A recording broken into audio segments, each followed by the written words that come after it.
मदतिलिकं कुण्डलाक्रान्तगण्डम् कञ्जाक्षं कम्बुकण्ठं स्मितसुभगमुखं स्वाधरे न्यस्तवेणुं श्यामं शान्तं त्रिभङ्गं रविकरवसनं भूषितं वैजयन्त्या वन्दे वृन्दावनस्थं युवति शतव्रतं ब्रह्मगोपालवेशम्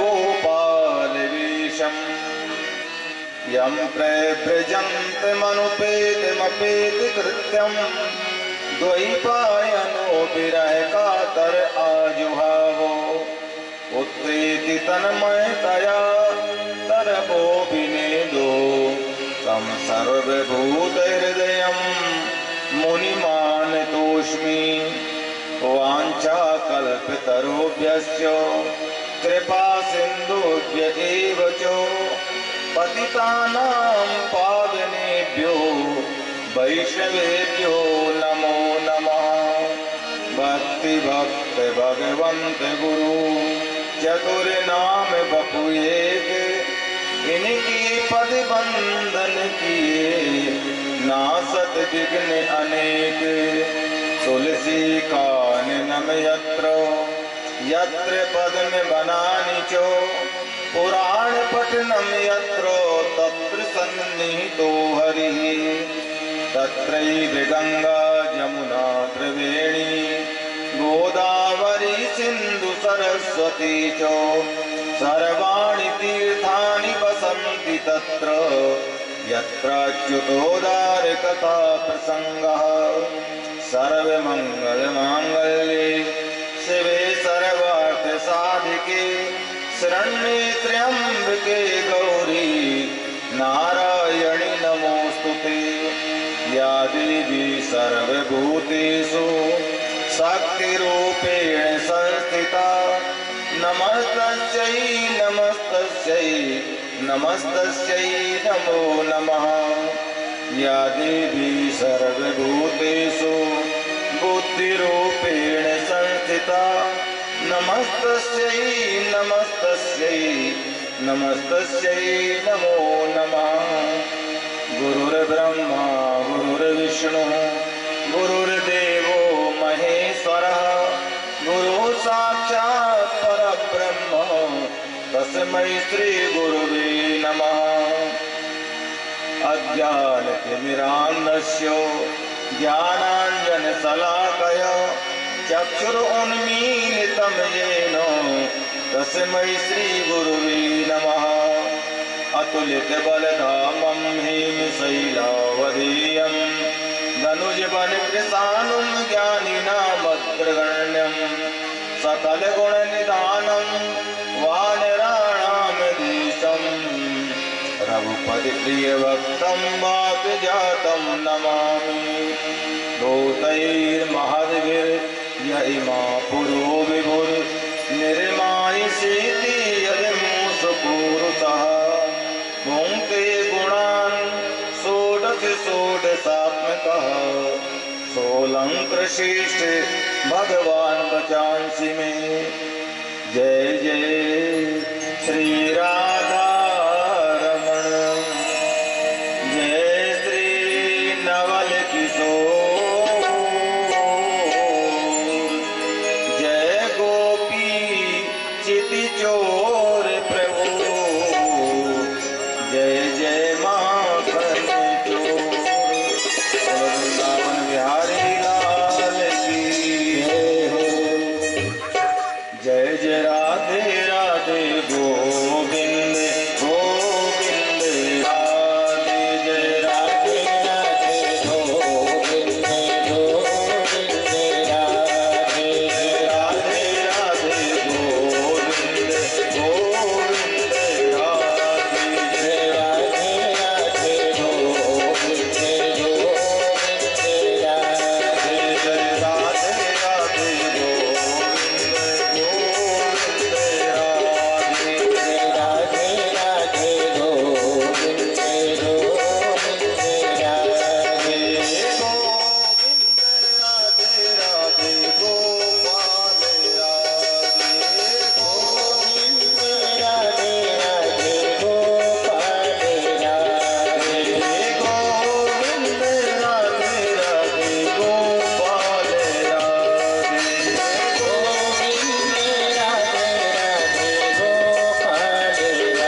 व्यास जी महाराज की, श्री सुखदेव जी महाराज की, संत वैष्णव भक्त चरणारविंद की, श्री पवन सुत हनुमान की, दुर्गा मैया की, समस्त ग्राम देवी देवताओं की, राजा राम लला की, राजा रामचंद्र भगवान की जय जय श्री राधे।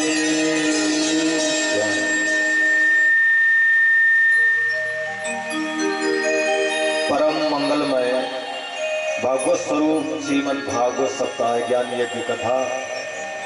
आज भागवत सप्ताह का चतुर्थ दिवस है। सायंकाल कथा प्रसंग के बीच में आप लोगों के सामने गजेंद्र मोक्ष की लीला और इसके बाद समुद्र मंथन और बलि वामन चरित्र वर्णन किया।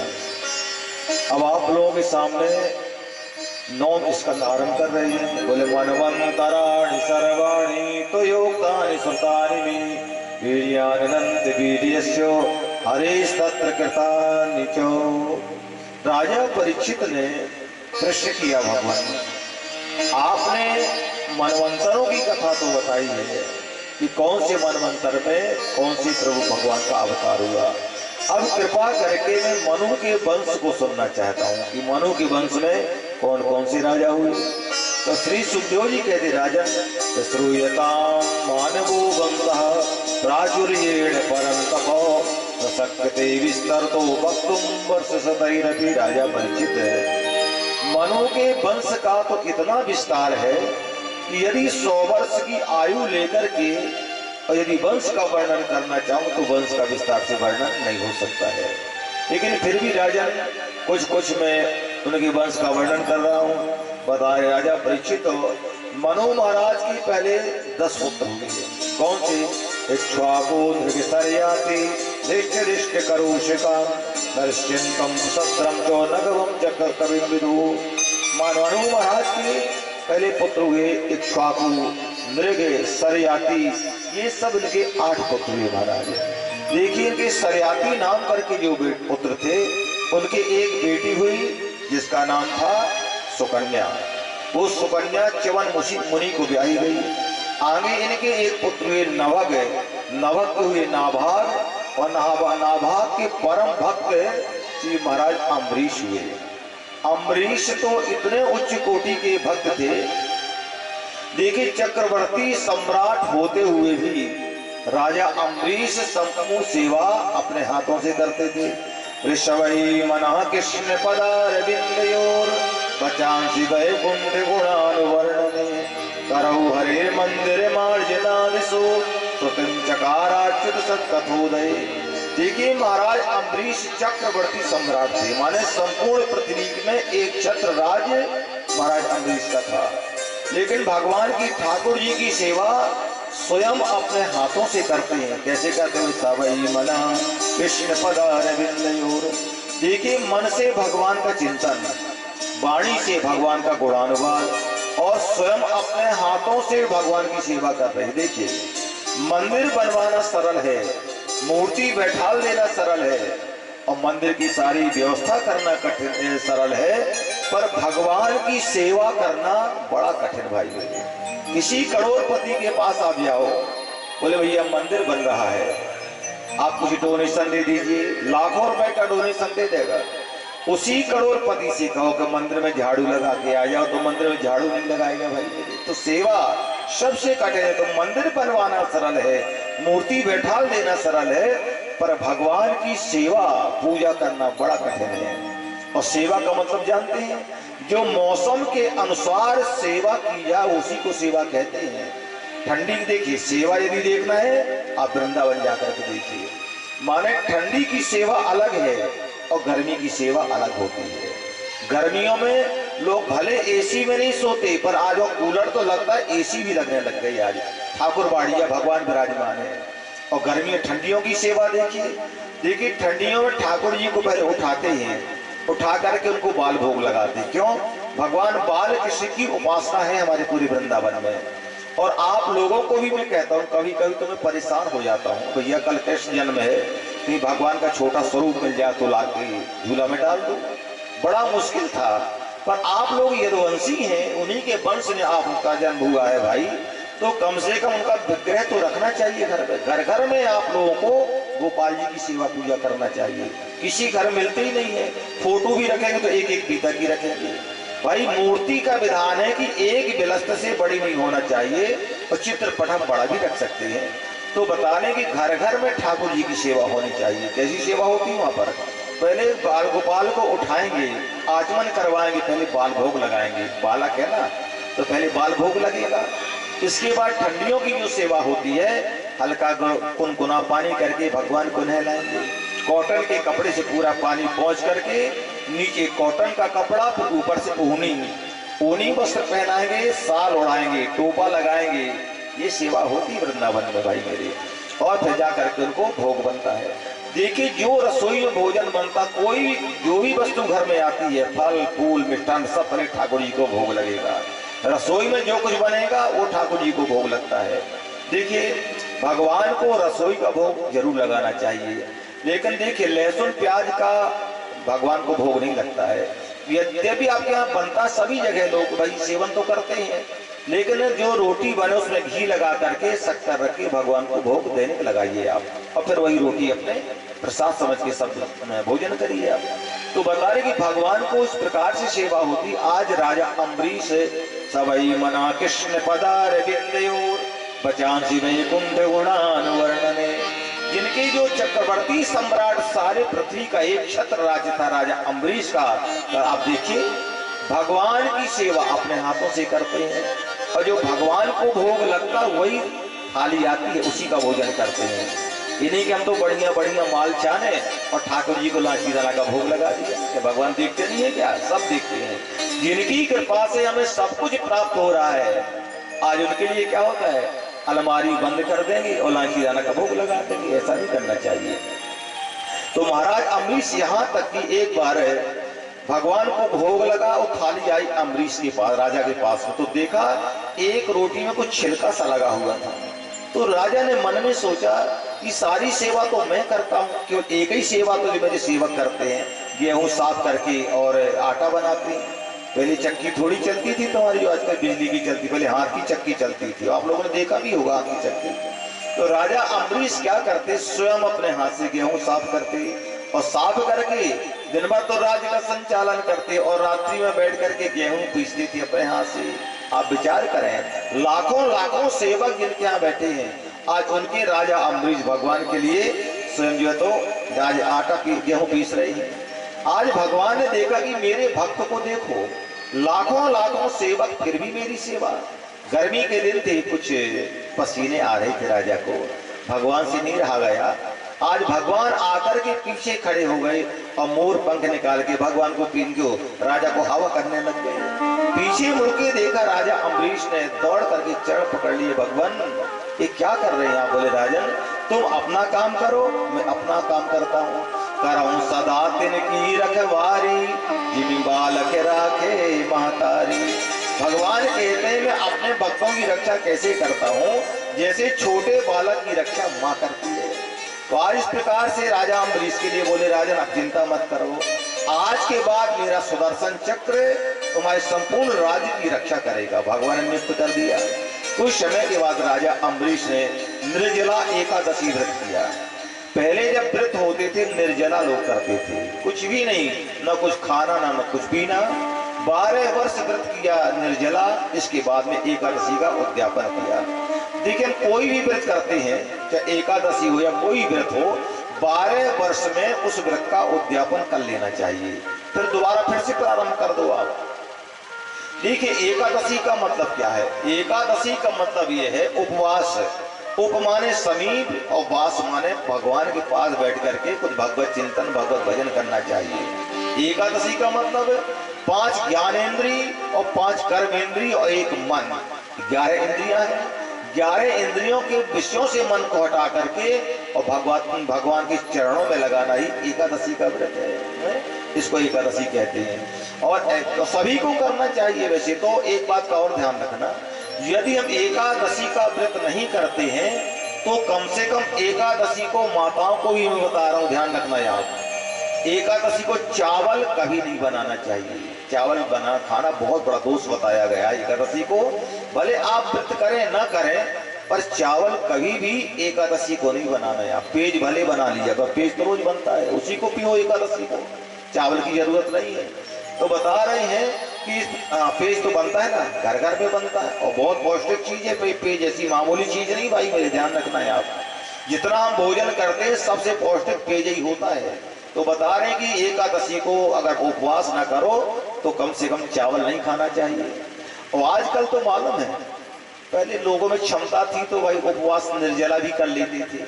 अब निर्जला ना करें तो फलाहार से कर लो भाई, जो स्वास्थ्य को अनुकूल है वही नियम लेना चाहिए। ऐसा नियम कभी मत देना कि हमने नियम तो ले लिया, वही हम तो निर्जला नवरात्र व्रत करेंगे, शरीर में क्षमता है नहीं है, तीसरे दिन पता चला हॉस्पिटल में भर्ती हो गई। तो ऐसा ही व्रत नहीं करना चाहिए। व्रत वैसा करिए, वो नियम लेना चाहिए जो हमारे स्वास्थ्य को, हमारे शरीर को अनुकूल हो। अब आजकल तो देखो भाई, मालूम है कैसे नियम क्या है एकादशी का, दशमी के दिन एक टाइम भोजन करना चाहिए, ये एकादशी व्रत का नियम है। और एकादशी को कुछ भी नहीं खाना चाहिए और द्वादशी को एक टाइम भोजन करके व्रत को खोल देना चाहिए।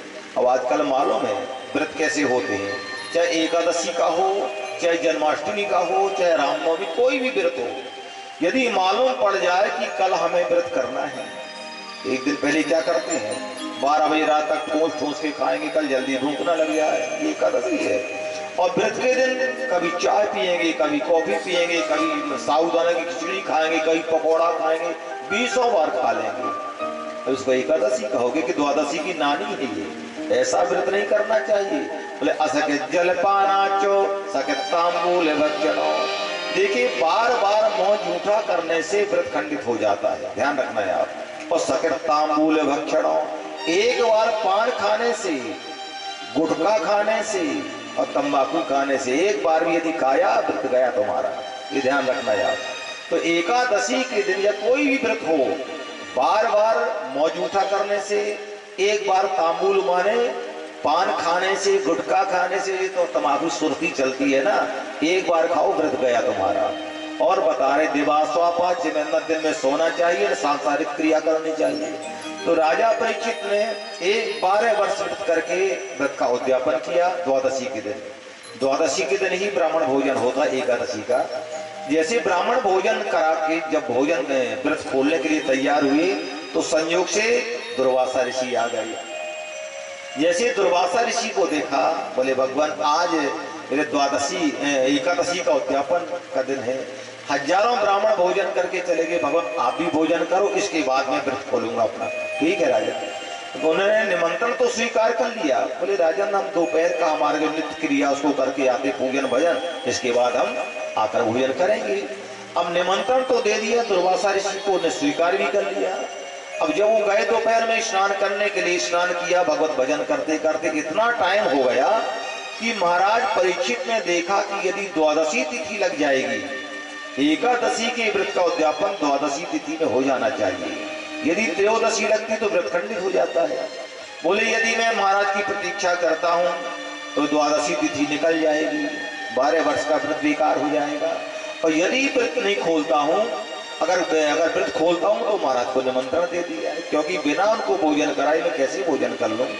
लेकिन राजा स्वतः विद्वान थे, उन्होंने क्या काम किया, तुलसी दल लेकर के भगवान का चरणामृत पी करके व्रत को खोल लिया। देखिए जो निर्जला व्रत करते हैं उनका भगवान के चरणामृत से व्रत खुल जाता है, और जो फलाहार करके व्रत करते हैं उनका व्रत खुलता है अन्न के द्वारा, जो अन्न से ही व्रत खोलना चाहिए।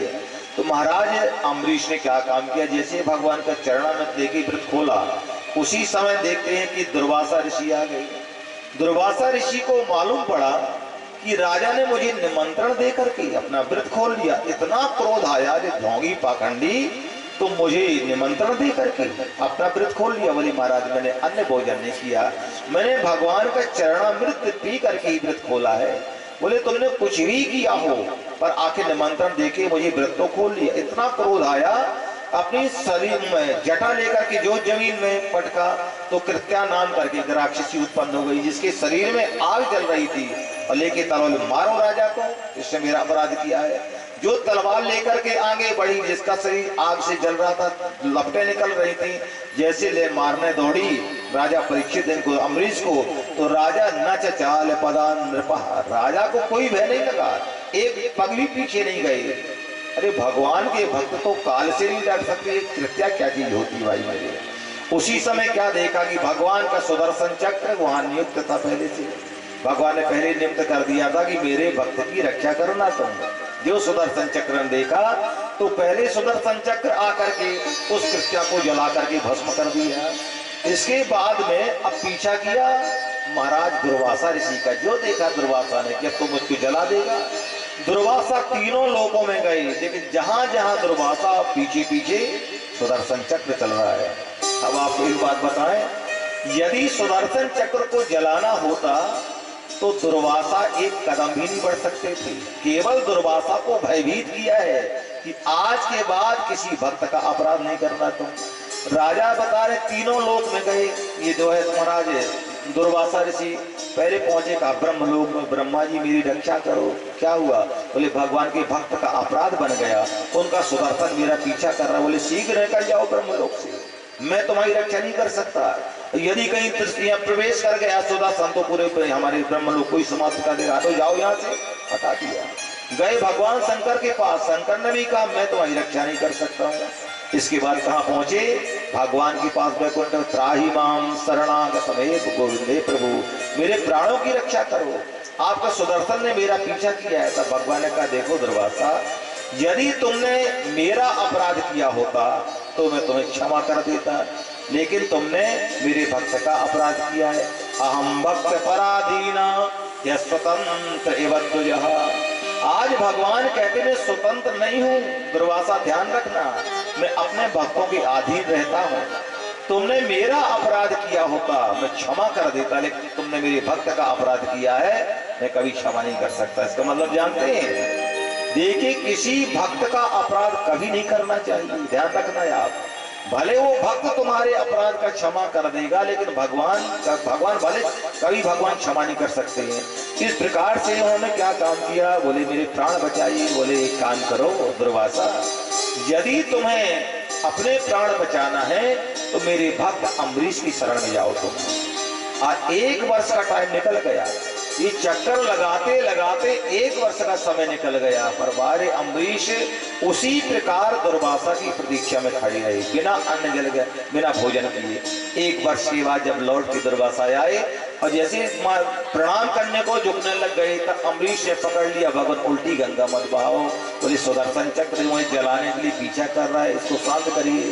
तब जाकर के अम्बरीश ने सुदर्शन की प्रार्थना किया, सुदर्शन नमस्तुभ्यं सहस्रार्च्युत प्रिया। हे सुदर्शन, भगवान ने तुमको नियुक्त किया दुष्टों के लिए कि तो भगवान के भक्त दुर्वासा है, इनको दिए तुम शांत हो जाओ, इनकी रक्षा करो तुम। और क्या बोले, जितने मैंने आज तक धार्मिक पुण्य कार्य किए हैं सबका एक ही फल चाहता हूं कि तुम शांत हो जाओ और दुर्वासा ऋषि के प्राणों की रक्षा हो जाए। सारे जीवन के पुण्यों को दांव में लगा दिया केवल एक ब्राह्मण की रक्षा करने के लिए राजा अम्बरीश ने। उसी समय शांत हो गया सुदर्शन। इसके बाद भोजन करवाया दुर्वासा ऋषि को और फिर भोजन करके उनको विदा किया। जब दुर्वासा जाने लग गए, बोले आहो अनंत दासानाम महत्वम दृष्टि मध्य में। बोले आज मैंने भगवान के भक्तों की महिमा देखी, इतना बड़ा अपराध करने के बाद भी आज मेरी उन्होंने रक्षा किया और सारे पुण्यों को दांव में लगा दिया। तो आज दुर्वासा ने ये लीला क्यों किया? बोले राजन, मैं लीला क्यों किया?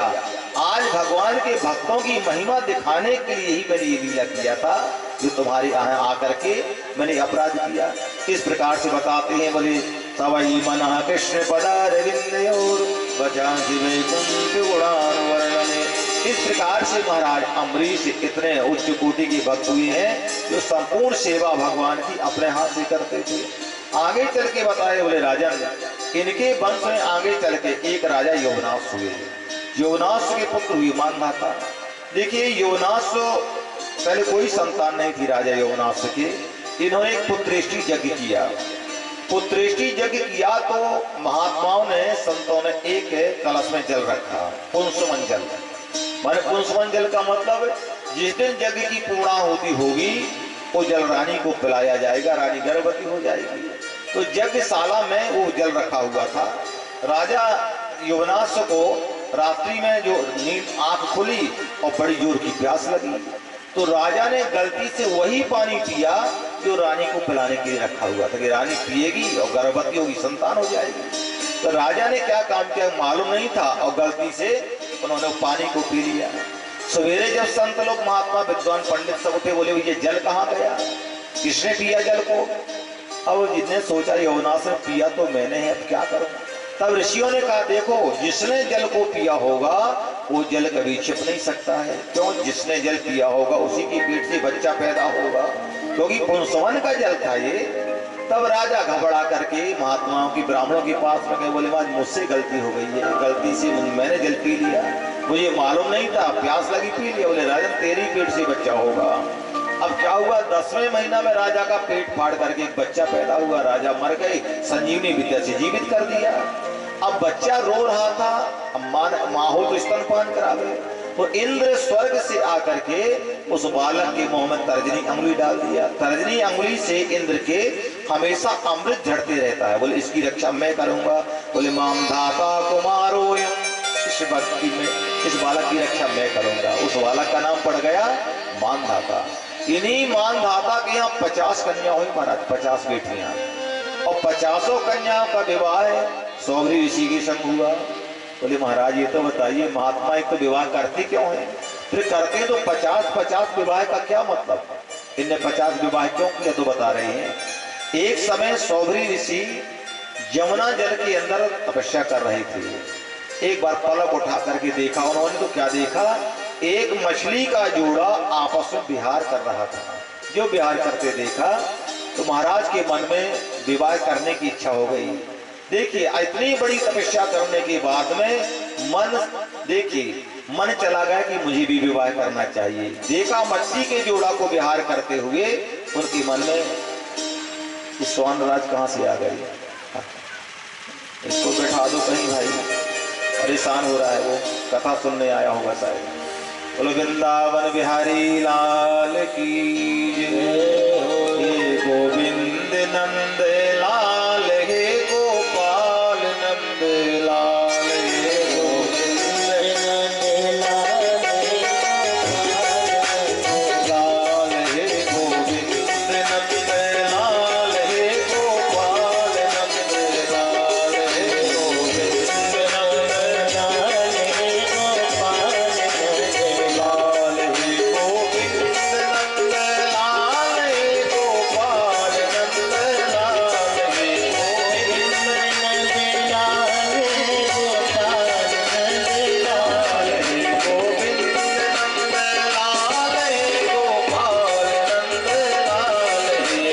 लाल,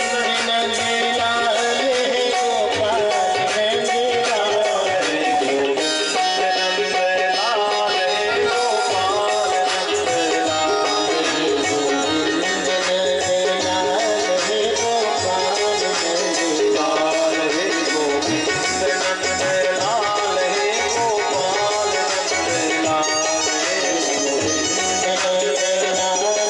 गोविंद नंद लाल, हे गोविंद नंद लाल, हे गोपाल नंद लाल, हे गोपाल नंद लाल। बोलो वृंदावन बिहारी लाल की, श्रीमद् भागवत महापुराण की। तो सौभरी ऋषि ने जैसे देखा मछली के जोड़ा को विहार करते हुए, तो उनके मन में विवाह करने की इच्छा हो गई। अब सौभरी ऋषि ने विचार किया, अब मेरे मन में विवाह करने की इच्छा हो गई तो भजन में मन तो लगेगा नहीं। देखिए जितना विषय सेवन बुरी चीज नहीं है, उससे कहीं ज्यादा विषय चिंतन बुरी चीज है। यदि आप माला लेके घर में बैठे हो माला जपने के लिए, और सामने अलमारी में रसगुल्ला रखे, आपका मन रसगुल्ला में चला गया, तो इसका मतलब है आपका माला जपने मन बिल्कुल भी नहीं लगेगा। इससे बढ़िया पहले रसगुल्ला खाओ, जल पियो, हाथ पैर धो करके फिर बैठ जाओ माला लेकर के। तो बता रहे कि विषय सेवन से ज्यादा बुरी विषय चिंतन ज्यादा बुरा होता है। आज अम्बरीश ने इन विचार किया सौरी ने कि मेरा मन तो लगेगा नहीं, क्योंकि विवाह करने की इच्छा होगी तो पहले चलो विवाह कर लें, इसके बाद फिर भजन करेंगे। जल से बाहर निकल के आए, पूछा भैया इस समय किस राजा का राज्य है? बोले मानधाता का राज्य है। युगों की समाधि लगा के महात्मा बैठते थे। बोले मानधाता का राज्य महाराज, उनके कोई बेटी है कि नहीं? बोले महाराज एक नहीं 50-50 बेटियां हैं। अब आप विचार करिए, महाराज के पास जर्जर शरीर, मरने को तैयार बैठे हैं और शादी करने कहाँ जा रहे हैं? राजा के यहाँ। जैसे महाराज मानधाता ने देखा अमृत के लिए, महाराज के लिए, जैसे सौबरी ऋषि पहुंचे प्रणाम किया, बोले महाराज ले गए माल के अंदर। बोले महाराज जी आप सेवा बताइए कैसे पधारे आप? बोले राजा मैंने सुना है तुम्हारे 50 बेटियां हैं। बोले हाँ महाराज है तो सही, एक काम करिए, एक बेटी का विवाह आप मेरे संग में कर दो। राजा ने कही भगवान मरने को तैयार बैठे हैं, मुर्द घटा में लकड़ियां जलाने का बाट देख रही हैं, शादी करने मेरी बेटियों से आई। यदि मैं मना कर दूंगा तो साथ दे देंगे, और यदि किसी बेटी का विवाह करूंगा तो बेटी जीवन भर गाली देगी, जैसे बुढ़े के गले बांध दिया। तो राजा ने कहा बोले महाराज मानधाता हमारे एक नियम है, हमारे यहाँ सजातीय राजा आते हैं, हमारी बेटी का स्वयंवर होता है, जिसको बेटी पसंद करती है उसी के गले पर बाला डाल देती। तो महाराज आप एक काम करिए, आप मेरी बेटियों के महल में चले जाओ, जो बेटी आपको पसंद करेगी 50 में से उसी का विवाह मैं आपके संग कर दूंगा। अब राजा ने सोचा ना कोई बेटी पसंद करेगी ना इनका विवाह होगा। 2 नौकरों को बुलाया, मेरी बेटी के महल में लेके जाओ। इतना जर्जर शरीर था महात्मा का कि चल भी नहीं सकते थे वो। एक एक हाथ पकड़ के दोनों सेवक चल रहे हैं, हंसी रास्ते में हंसी मजाक करते जा रहे हैं। बोले देखो तो महाराज के लिए मरने को तैयार बैठे, बरघटा में लकड़ियां जलाने की बाट देख रही है, शादी करने राजकुमारियां से जा रही हैं। जो महल के अंदर प्रवेश किया, बीच दरवाजे में बड़े जोर की ठोकर लगी, महात्मा पछाड़ का के नीचे गए। बोले हो गया गए, ले चलो शमशान के लिए। लेकिन महाराज इतने तपस्वी थे, जैसे गिर कर के जो उठे, तपस्या के बल से इतना सुंदर रूप धारण कर लिया जिसकी उम्र 22 वर्ष की। वो तपोबल का प्रभाव था। जैसे उठे इतना दिव्य रूप धारण किया कि कामदेव से भी ज्यादा सुंदर हो गए, जिनकी उम्र 22 वर्ष की। जो बेटियों के महल में गए, मानधाता की 50 बेटियां खड़ी हो गई। बोले महाराज कैसे आई आप? बोले देवियों मैं विवाह करना चाहता हूँ, 50 बहनों में से जो मुझे पसंद करे वो मेरे साथ चले। अब 50 ने देखा उनका सौंदर्य, तो 50 बहनें आपस में झगड़ा करने लगे। बोले अहम पूर्वम न तुम। एक बोली मैं शादी करूंगी, दूसरी बोली मैं शादी करूंगी। इस प्रकार से 50 बहनें झगड़ा कर रही हैं। अब आम इनने विचार किया महाराज ने, सौरी ने, कि विवाह तो एक से करना है और झगड़ा 50 कर रही है। बोले अच्छा एक काम करो तुम 50 मेरे साथ चलो। 50 को लेकर निकले। बोले महाराज तुम्हारी 50 बेटियों ने मुझे पसंद कर लिया है। आज राजा का 50 बेटियों के संग महात्मा के संग विवाह करके विदा कर दिया। इतने तपस्वी महाराज थे जो है, उन्होंने क्या काम किया कि अपने तपोबल के प्रभाव से, सिद्धि के प्रभाव से 50 महल बनाए हुए, 50 महल। और इतना वैभव उस महल में था कि राजा के घर में भी इतना वैभव नहीं था जितना महाराज के आश्रम में था। तपोबल में वो प्रभाव था भाई। जो 8 प्रकार की सिद्धियां उनको 24 घंटा हाथ जोड़ के खड़ी रहती। अड़िमा, महिमा, लगिमा, प्राप्ति, पराकाम, इशित, विशित, ये सभी सिद्धियां हैं। आज उन्होंने क्या काम किया महाराज सौरी ने कि 50 अपने तपोबल के प्रभाव से अलग अलग 50 रूप धारण कर लिया और 50 पत्नियों के साथ रह रहे हैं। अब इनके जो है राजा ने देखा कि चल के देखे तो सही कि हमारी बेटी किस हाल में रह रही है। जैसे पहुंचे तो क्या देखा कि 50 महल, पूरी कॉलोनी बन के तैयार हो गई वहां पर।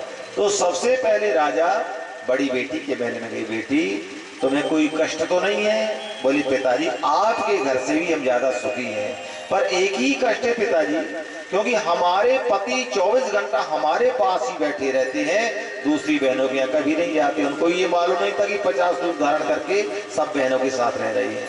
दूसरी बेटी के पास गए, उसने भी यही बात बताई। तो राजा ने देखा मानधाता ने कि 50 महलों में अलग अलग रूप से महाराज को देखा, वहां पर समझ गई। इसके पश्चात पर इस पर बहुत दिन तक जो है गृहस्थ में रही। इसके बाद गृहस्थ छोड़ करके फिर भगवत भजन में लग गई। इसलिए कहते राजा परीक्षित इसी कारण से इन्होंने विवाह किया मानधाता की बेटियों से। आगे चल के इनके वंश में बड़े बड़े प्रतापी राजा हुए भाई मेरे। हरिश्चंद्र हुए, मानधाता के वंश में सगर हुए। सगर के 60,000 पुत्र हुए भाई मेरे। 60,000 पुत्र कपिल मुनि के क्रोध से जल के भस्म हो गए थे। और जैसे भागीरथ गंगा ही लेके आए तब उनका उद्धार हुआ। भगवान कैसे हुए आप बताइए। तो बता रहे हैं, देखिए सगर ने अश्वमेध यज्ञ आरंभ किया। 99 यज्ञ तो हो गए।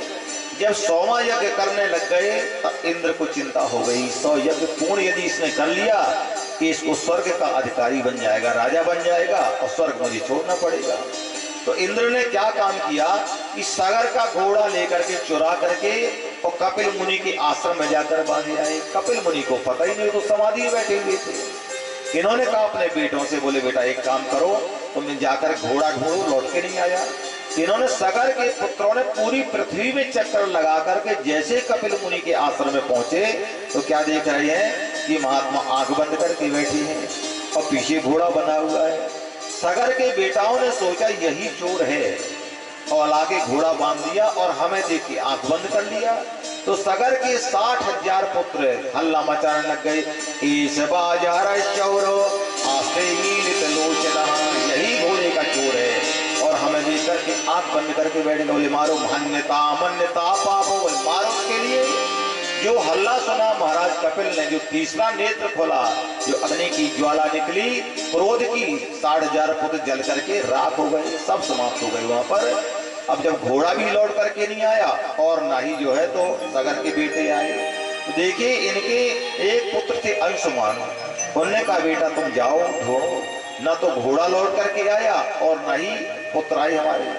ढूंढते ढूंढते जब गए तो क्या देखा अंशुमान ने कि कपिल मुनि के जो आश्रम के पीछे घोड़ा बंधा हुआ है। घोड़ा तुम्हारा जाके महाराज को प्रणाम किया।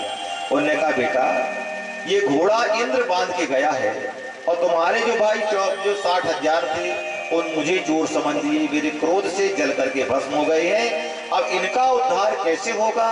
बोले यदि ब्रह्मलोक से गंगा नीचे उतर के आ जाए, उस गंगा का जल स्पर्श यदि हो जाए इनको, सबका उद्धार हो जाएगा।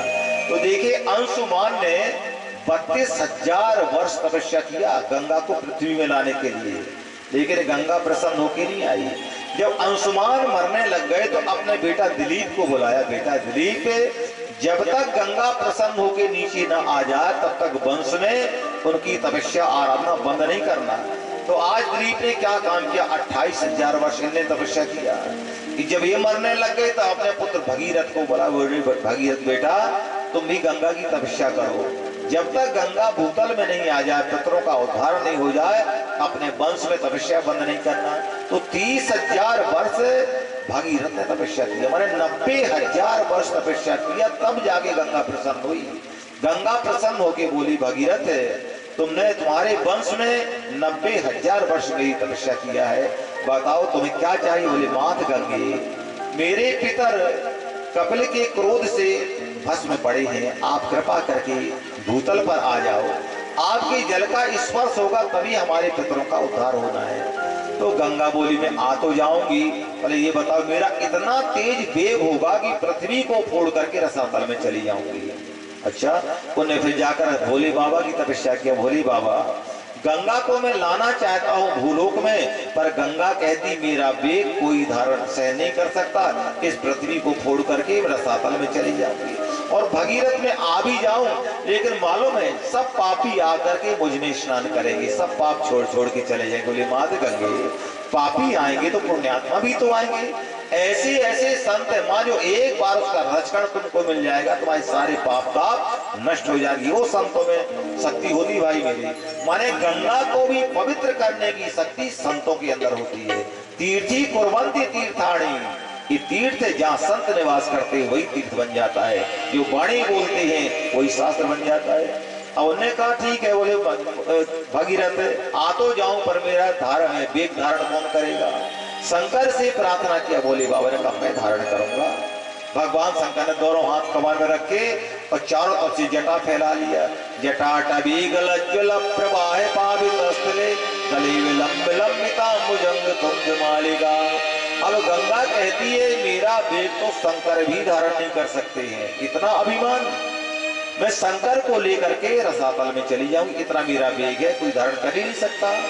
भगवान शंकर ने कहा गंगा को इतना बड़ा अभिमान, बोले गंगा तू कथा मत सुना, जल्दी आओ। कमर में हाथ रखे और बाल में जो जटा चारों तरफ फैलाया, इतने वेग से गंगा आई भगवान शंकर के सिर में कि इतनी जटा का जंगल फैला दिया कि गंगा 100 वर्ष तक चक्कर लगाती रही भगवान शंकर के सिर में, निकलने का मार्ग ही नहीं मिला, पूरा अहंकार खंडित हो गया। भागीरथ ने कहा बोले भगवान भोले बाबा बड़ी मुश्किल से तो मैं ब्रह्मलोक से लेके आया हूँ, तुम जटा में रमा के बैठ गए, इसको बाहर निकालो। एक धारा जैसे भगवान शंकर ने निकाली, आगे आगे भगीरथ का रथ और पीछे पीछे गंगा चल रही है। कितने देशों को पावन पवित्र करते हुए, तीर्थ बनाते हुए जाकर के जो गंगा सागर पहुंची, और जैसे वहां पर उनके सागर के पुत्रों को गंगा जल का स्पर्श हुआ, सब हर हर गंगे करके और सब भगवान के धाम को चले गए। देखिए कोई प्याऊ लगवाता है, कोई कुआ बावली खुदवाता है, आज भगीरथ की प्याऊ देखो, कहाँ हिमालय और कहाँ गंगा सागर। कितने देशों को पावन पवित्र करते हुए जाकर के तो जाके गंगा सागर में मिल गई। इस प्रकार से राजन इनके पुत्रों का अवतार हुआ। आगे चल के बताए राजा इनके वंश में और बड़े बड़े प्रतापी राजा। देखिए गंगा की तो इतनी बड़ी महिमा भाई मेरे, बोले गंगे गंगे जयो ब्रूयात् योजना नाम सतैरपि मुच्यते सर्व पापेभ्यो विष्णु लोकम सगच्छति। देखिए 100 योजन माने 400 कोस दूरी में यदि आप स्नान करते समय गंगा का नाम उच्चारण करने, गंगे गंगे च यो ब्रूयात् योजना नाम सतैरपि, वहां गंगा का स्नान करते समय यदि नाम लेते हैं तो मुच्यते सर्व पाप, सारे पापों से मुक्ति मिल करके भगवान के धाम को जाता है। वो गंगा की महिमा है। गंगा की मिट्टी का स्पर्श हो जाए तो कल्याण आपका हो जाएगा, गंगा का जल मिल जाए तो कल्याण, गंगा के दर्शन हो जाए तो कल्याण भाई, वो गंगा की महिमा है। आगे चल के बता, देखिए एक बार राजस्थान में बीकानेर के पास एक मारवाड़ी परिवार था, तो गंगा हरिद्वार जाकर के हर की पैड़ी में गंगा जी में खड़े होकर प्रार्थना की, मातु गंगे हमारी 7 पीढ़ी से कोई संतान नहीं हुई है, मैं गोद आया, मेरे पिता गोद आए, मेरे दादा परदादा सब गोद आते, पर संतान आज तक किसी को नहीं। मात गंगे यदि हमारे घर में पुत्र की प्राप्ति हो जाएगी तो मैं अपने पुत्र को पूरे परिवार को लेकर के स्नान करने आऊंगा। भगवत कृपा हुई, गंगा जी की कृपा। कुछ समय के बाद में उनके घर में बच्चे का जन्म हो गया गंगा की कृपा से, उनका नाम रखा गया गंगा दास।